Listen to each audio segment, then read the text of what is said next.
जय मोमाई सरकार। आज हम बात करने जा रहे हैं मौन के बारे में। मौन रहने से क्या फ़ायदा होता है।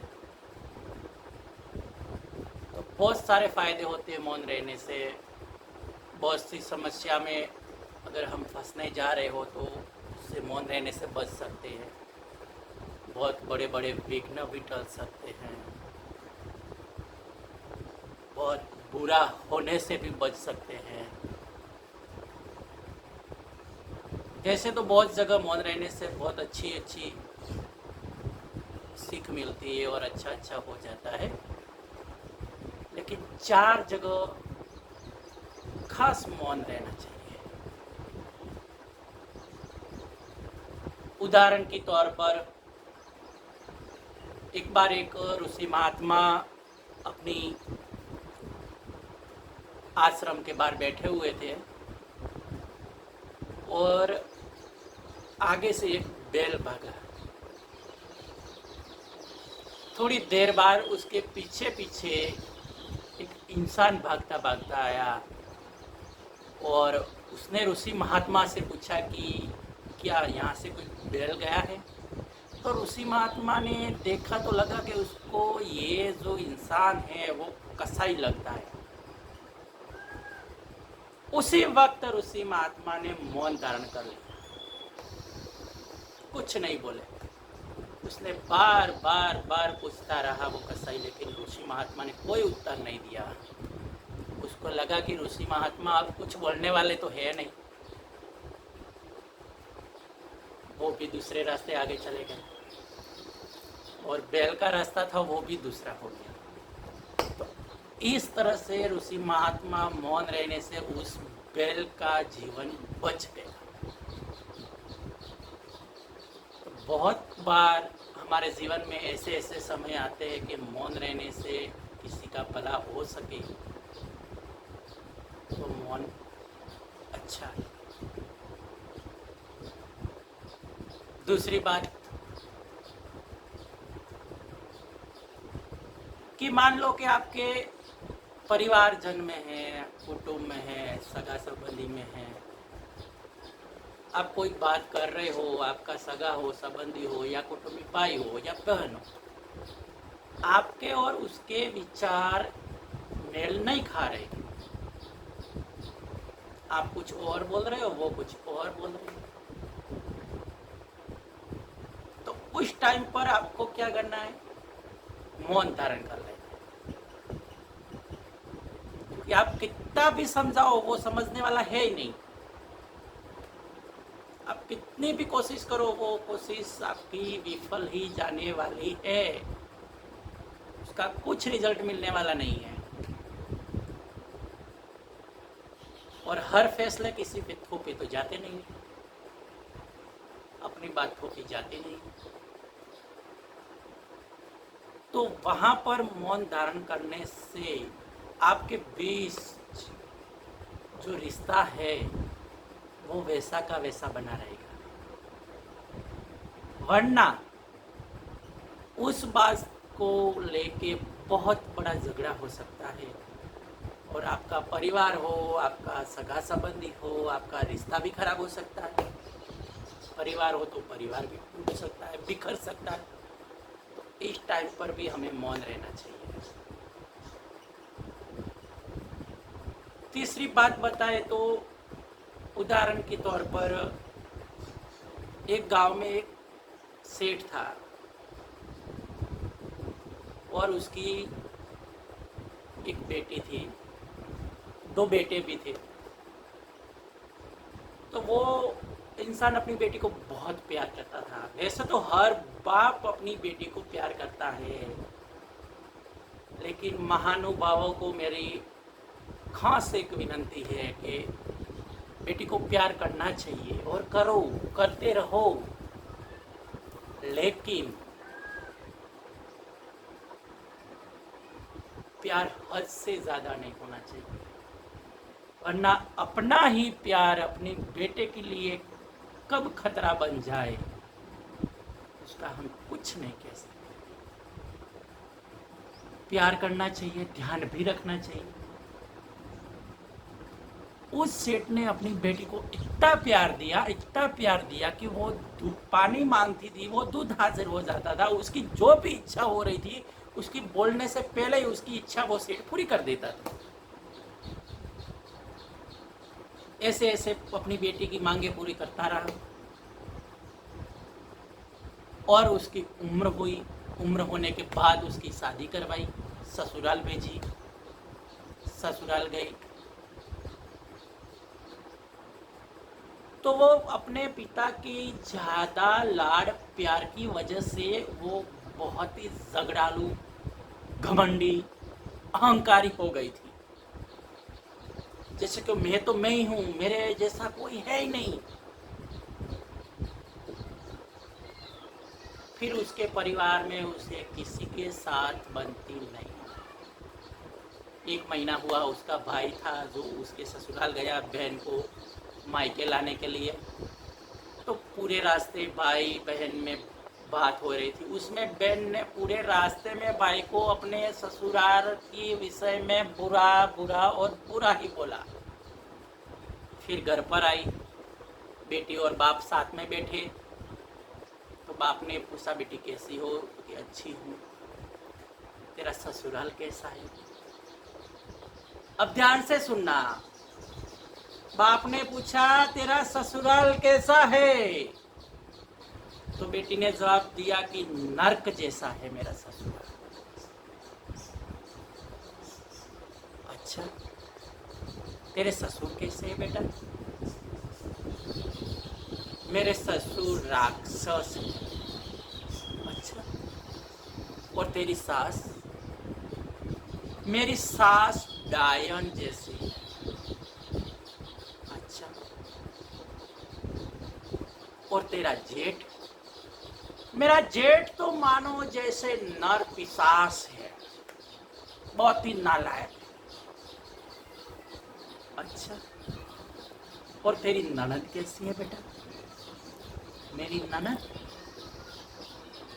पिछले जन्म की भूतों की महारानी रह चुकी हो, ऐसी भयानक चुड़ैल है। पिता ने बोला अच्छा, और तेरा देवर? मेरा देवर की तो बात ही मत पूछो। मेरा देवर नालायक, निखट्टा, कुछ काम का नहीं है। अच्छा, तो बेटी एक बात बताओ, हमारे दामाद जी कैसे हैं?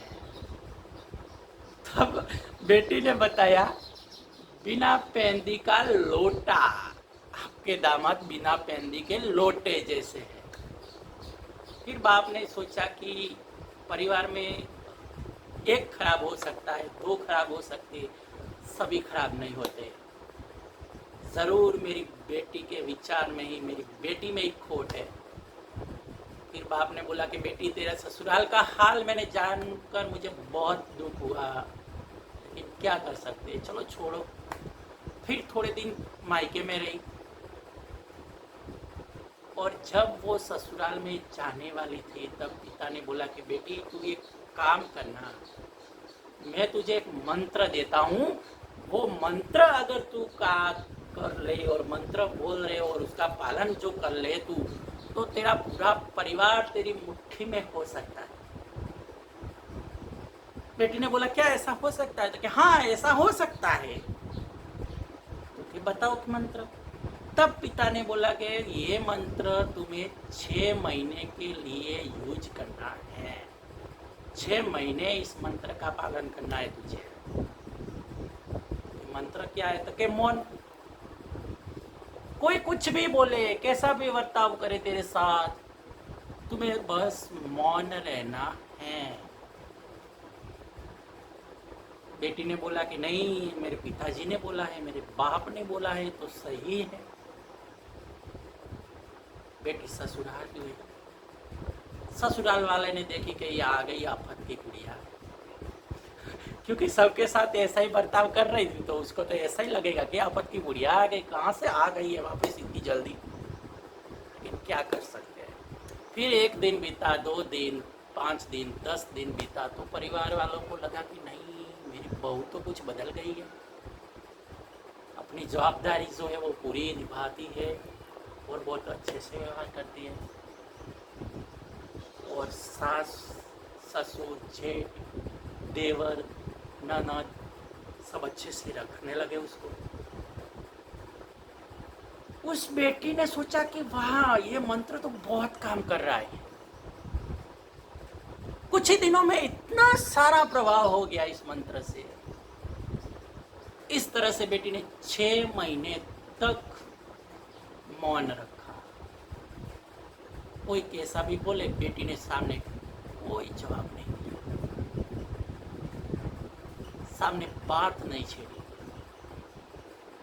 बस जितना काम उतनी बात। फिर 6 महीने बाद उसका भाई वापिस उसको लेने आया।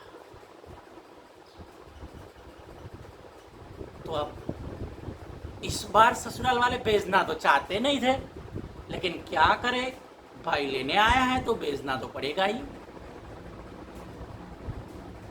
तो फिर बोला कि ठीक है बेटा, जाओ और जल्दी वापस आ जाना। पिछली बार जब भाई के साथ गई थी तब पूरे रास्ते ससुराल की बुराई कर रही थी, और इस बार जब ससुराल से मायके जा रही थी तो पूरे रास्ते में अपने ससुराल की वाहवाही कर रही थी। फिर बेटी बाप मिले। अब ध्यान से सुनना, बहुत मजा आएगा।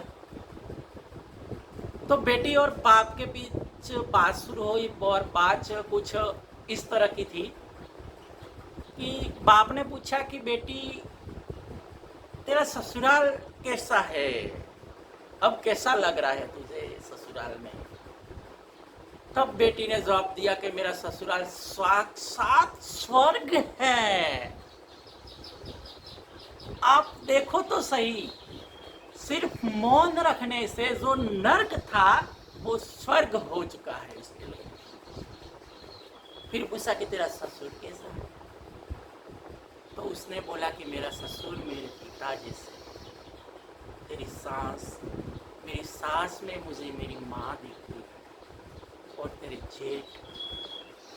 मेरे जेठ में मुझे बड़ा भाई लगता है, और तेरा देवर, मेरा देवर भी मुझे बहुत मान पान देता है, बहुत अच्छा है। और तेरी ननद, मेरी ननद तो मेरी सहेली जैसी है, मेरी सहेली हो चुकी है। और हमारे दामाद जी, पिताजी, उसके बारे में आपको क्या बताऊं, आपके दामाद जी तो मेरे पति परमेश्वर है। आप सोचो जरा, सिर्फ मौन रहने से जो राक्षस था, उस राक्षस में उसको बाप दिखने लगा, जो डायन थी उसमें उसकी माँ दिखने लगी उसको, और जेठ जो भूत पिशाच उसको बड़ा निकट्टू हैवान लगता था, उसमें उसको बड़ा भाई दिखने लगा। देवर निकट्टू था, नालायक था, वो भी बहुत इज्जत। और चुड़ैलों की महारानी महाचुड़ैल जिस ननद को बोल रही थी, उसमें उनको सहेली लगी।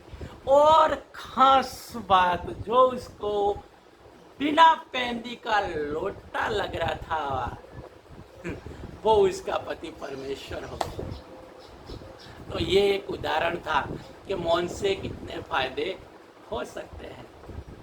जैसे चौथी जगह, एक बार एक भाई दूसरे गांव से गुजर रहा था, तो एक तालाब था। तालाब में बहुत सारी मछलियां थी, बहुत सारी बड़ी बड़ी मछलियां। तो उसने सोचा कि वहाँ इस तालाब में तो बहुत मछलियां हैं, मैं इनको पकड़ के बेचूंगा तो मुझे बहुत पैसे मिलेंगे। फिर वो भाई बाजार में गया और मछलियां पकड़ने का सामग्री जो लकड़ी वगैरह सब थी, लोट वोट सब लेके आया। उसके आगे डोरी बांध दी, कांटा बांध दिया, और कांटा के आगे उसने लोट लगा दिया और तालाब में डालकर बैठ गया। सुबह से दोपहर हो गई, दोपहर से शाम हो गई, लेकिन एक भी मछली फंसी नहीं। आप सोचोगे कि नहीं, ऐसा थोड़ा ही हो सकता है कि एक भी मछली नहीं हो। नहीं, लेकिन मुझे पता नहीं है कौन से गांव में ये हुआ था, लेकिन हुआ था जरूर। और एक भी मछली ना फंसने की वजह से वो बहुत निराश हो चुका था। फिर दूसरा भाई उधर से गुजरा तो उसने उसको पूछा कि क्या कर रहा है, तो कि मछली पकड़ रहा हूँ, लेकिन सुबह से लेके आज तक एक भी मछली फंसी नहीं। तो उस भाई ने बोला कि ओह अच्छा ऐसा क्या, ओह हो। तो उसको आश्चर्य हुआ कि इसने ऐसा क्यों बोला। उसको पूछा कि अच्छा ऐसा क्या, ओहो इसका मतलब क्या है। तब उस भाई ने उसको जवाब दिया कि हमारे यहाँ पर बहुत समय पहले एक ऋषि महात्मा आए थे और उन्होंने प्रवचन में मौन रहना सिखाया था। तो उस दिन से इन मछलियों ने मौन धारण कर लिया है। तो मौन, उन्होंने मौन खोला नहीं और चारा चरने लौट गए नहीं, और चारा चरने गए नहीं और फंसी नहीं। तो वैसे भी हम भी बहुत ऐसी ऐसी जगह हो, हमें लगता हो कि नहीं यहाँ पर बोलने से हम फंसने वाले हैं, तो वहाँ पर मौन रहना चाहिए। ऐसे ऐसे तो हम बातें करने जाए तो हजारों उदाहरण हैं जो हो चुका है। वो हम साल भर बैठ के ये प्रवचन देते रहे मौन पर, तो भी ये प्रवचन पूरा होने वाला नहीं। लेकिन जो बड़ी बड़ी 4 जगह थी कहाँ कहाँ मौन रहना चाहिए, वो हमने आपको बताया। तो मौन से बहुत बड़ा फ़ायदा हो सकता है, किसी का जीव बच सकता है, किसी का उजड़ा हुआ परिवार जो उजड़ने की तरह टगार पर हो, टूटने की टगार पर हो, वो परिवार इकट्ठा हो सकता है। अपना सगा संबंधी का रिश्ता जो बिगड़ जाने वाला है वो बिगड़ता नहीं है। हम कहीं फंसने वाले हो तो फंसते नहीं हैं। मौन रहना चाहिए। मौन रहने के बहुत सारे फायदे। तो आज का हमारा प्रवचन को हम यहीं पर विराम देते हैं और अगले प्रवचन में बहुत जल्दी मिलेंगे। हमारा वीडियो आपको अच्छा लगा हो तो हमारी चैनल को सब्सक्राइब कीजिए, लाइक कीजिए और शेयर कीजिए। जय मोमाई सरकार, जय आरके सरकार।